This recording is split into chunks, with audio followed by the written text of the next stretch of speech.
غامدی صاحب سے ہمارا اختلاف۔ یہ سوال مجھ سے اکثر پوچھا جاتا ہے کہ آپ کو غامدی صاحب کی کسی رائے سے اختلاف بھی ہوتا ہے؟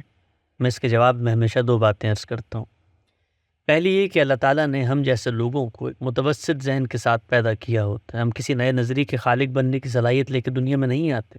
ہم دستیاب نظریات ہی سے کسی نظریے کا انتخاب کرتے ہیں۔ اس انتخاب کے دوران میں ہم سوال بھی قائم کرتے ہیں، اعتراضات بھی اٹھاتے ہیں، متردد بھی ہوتے ہیں، اختلاف بھی کرتے ہیں، مگر اس سارا عمل فہم کے دائرے سے متعلق ہوتا ہے۔ اس کے نتیجے میں بعض اوقات ہم اس نظریے کو قبول کرتے ہیں اور بعض اوقات رد کر دیتے ہیں۔ اگر ہم علم کے سچے طالب علم ہیں تو ہمارا یہی طرز عمل عمر بھر قائم رہتا ہے۔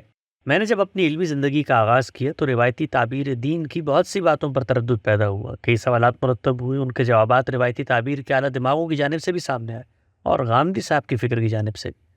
میں نے اپنی عقل اور شعور کی روشنی میں تقابلی طریقے پر دونوں کے سمجھنے کے سفر کا آغاز کیا۔ خود اس عمل سے گزرنے میں سالوں لگ گئے۔ ایک لمبا عرصہ غامدی صاحب کے زاویہ نظر سے استدلال کی بنیادیں سمجھنے میں صرف ہوا، تب جا کر اس کے اصولی مقدمات واضح ہوئے اور ان سے اتفاق پیدا ہوا۔ اب اگر غامدی صاحب کی فکر میں کسی چیز پر تردد، ابہام یا سوال پیدا ہوتا ہے تو لازماً وہی عمل ہوگا، یا غامدی صاحب جیسے بڑے لوگ اسے سمجھا کر مطمئن کر دیں گے، یا پھر کوئی دوسرا بڑا ذہن کوئی اور راہ دکھائے گا تو اسے سمجھنے کے عمل کا آغاز ہو جائے گا۔ ہماری سطح کے لوگوں میں نہ روایتی تعبیر دین سے اختلاف پیدا کر کے کوئی متبادل فکر دینے کی اہلیت یا صلاحیت ہے، نہ غامدی صاحب کے نظام فکر پر تنقید اور اختلاف کر کے اس کا سقم واضح کرنا ہمارے بس کی بات ہے۔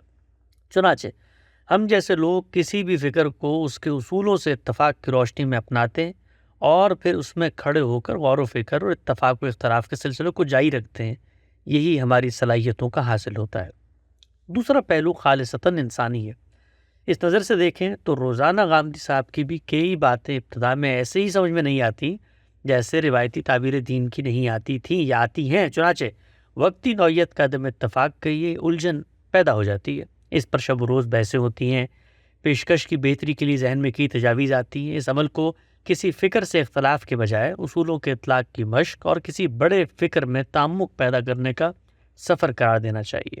تاہم ہم جیسے لوگ اس عدم اتفاق اور الجھنوں کو گوارا کر کے تضادات میں نہیں جی پاتے، بلکہ اسے رفع کرنے کی پوری کوشش کرتے ہیں، کیونکہ ہم کسی بھی مکتبہ فکر کو اس وقت تک نہیں اپنا سکتے جب تک وہ اصول سے اطلاق تک سدید نہ ہو اور تضادات سے پاک نہ ہو۔ یہ معاملہ الحمدللہ صبح آنکھ کھلنے سے لے کر رات سونے تک جاری رہتا ہے۔ غامدی صاحب سے اس نوعیت کے استفادے کا تعلق کم و بیش 15 سال پہلے شروع ہوا اور ہنوز جاری ہے۔ یہ سلسلہ جس دن رک گیا تو دو ہی صورتیں ہوں گی، یا ہم غامدی صاحب کے فکر کے مقلد محض بن جائیں گے، یا پھر خود کو انہی کی طرح اصول سے اطلاق تک ایک مستحکم نقطہ نظر اور منظم مکتبہ فکر قائم کرنے والی شخصیت تصور کرنے لگیں گے۔ دعا ہے کہ اللہ تعالی ہمیں ان دونوں درجات سے محفوظ رکھے، اس لیے کہ پہلی صورت کا انجام عصبیت و فرقہ بندی ہے جو سراسر فساد ہے، اور دوسری صورت کا نتیجہ بلا استعداد مجتہد بننا ہے جو سراسر جہالت ہے۔ یہ دونوں نتائج علم کے دروازے بند کرنے والے ہیں، اس لیے ہم ان سے اللہ کی پناہ مانگتے ہیں۔